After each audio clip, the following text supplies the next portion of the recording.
Jean-Bruno Tagne. Samuel Eto'o ne m'a rien promis et je ne lui ai rien demandé non plus. Le journaliste livre les dessous de son livre intitulé L'arnaque.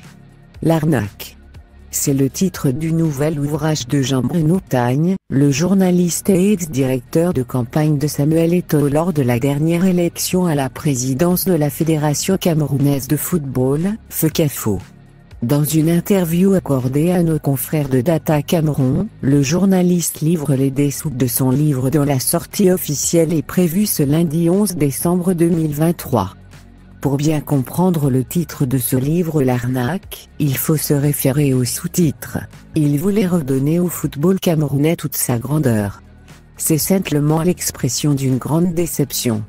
Comme de nombreux Camerounais, j'ai fait confiance à un homme, mais davantage au projet qu'il portait pour le renouveau du football camerounais.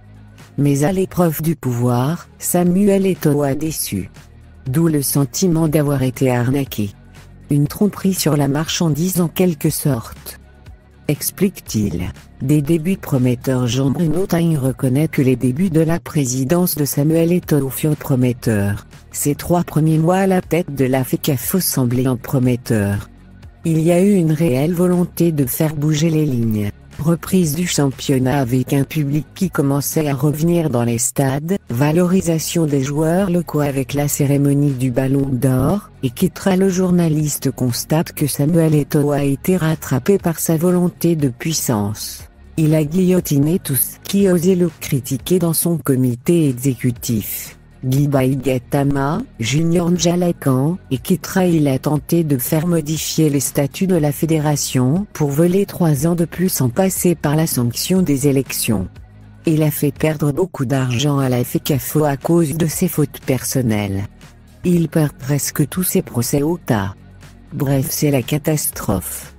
L'ancien employé de Canal 2 International reproche au président de la FECAFO de n'avoir pas respecté ses engagements avec les Camerounais pour le bien de leur football.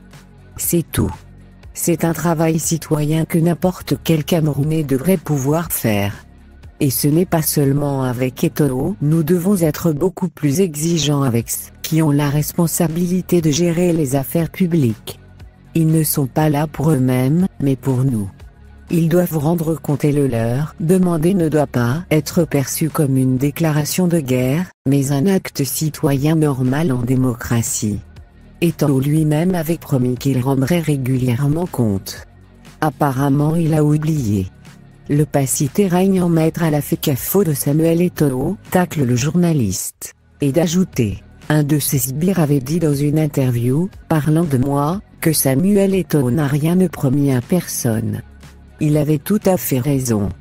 Samuel Eto'o ne m'a rien promis et je ne lui ai rien demandé non plus. Donc la question ne se pose pas.